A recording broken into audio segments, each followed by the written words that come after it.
oil is a thick, dark brown liquid found deep in the Earth's crust. It's a mixture of different hydrocarbons, molecules made of hydrogen and carbon. Some molecules in the mixture are very small, just a few atoms joined together. Others are far more complex, with many atoms forming long-chain molecules. But as a mixture, it's useless. The different hydrocarbons need separating. The technique used is distillation. This simple apparatus is set up in a fume cupboard. Mineral wool stops the mixture spitting when it's heated.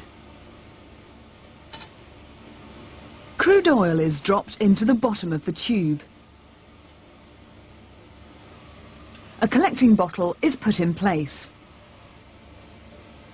And a thermometer level with the sidearm monitors temperature. The final step is to gently heat the mixture by immersing the tube in a hot water bath. The hydrocarbons with lower boiling points begin to vaporize immediately.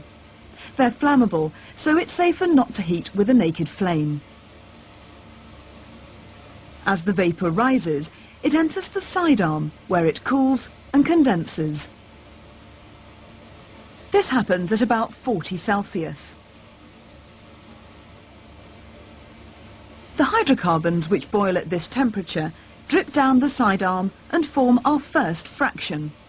It's a colourless liquid.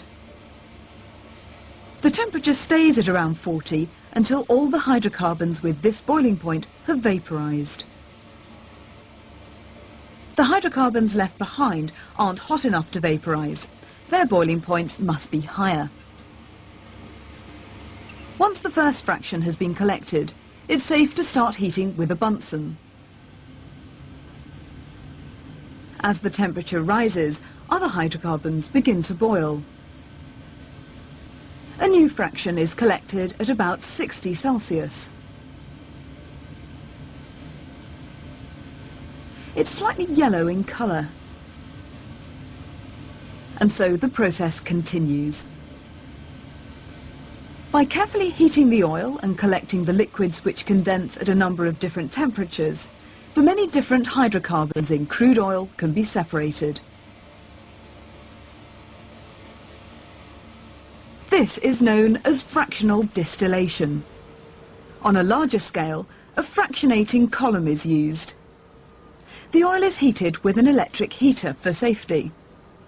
The vapour is condensed by a Liebig condenser and is collected in a conical flask.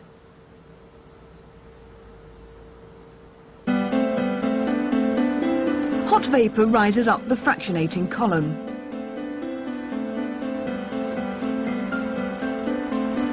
It's a long way to go, and the further from the heat source, the cooler it gets. Most of the vapour condenses on the glass spiral inside the column and drips back into the mixture. Only the hydrocarbons, which are still vapours at the very top of the column, enter the sidearm and condense to liquid. Industry uses the same process, but on a mammoth scale, in huge fractional distillation columns. The hot oil enters near the bottom, at a temperature of 330 degrees Celsius. The column becomes cooler towards the top. Fractions which remain as vapour at 85 degrees Celsius go straight to the top and are piped away. Different hydrocarbons condense at different temperatures, running off at various levels. Those with lower boiling points are collected at the top. Those with higher boiling points run off nearer the bottom. The longer the molecules, the higher the boiling point. Industrial distillation separates crude oil into useful fractions, each containing molecules of a similar size.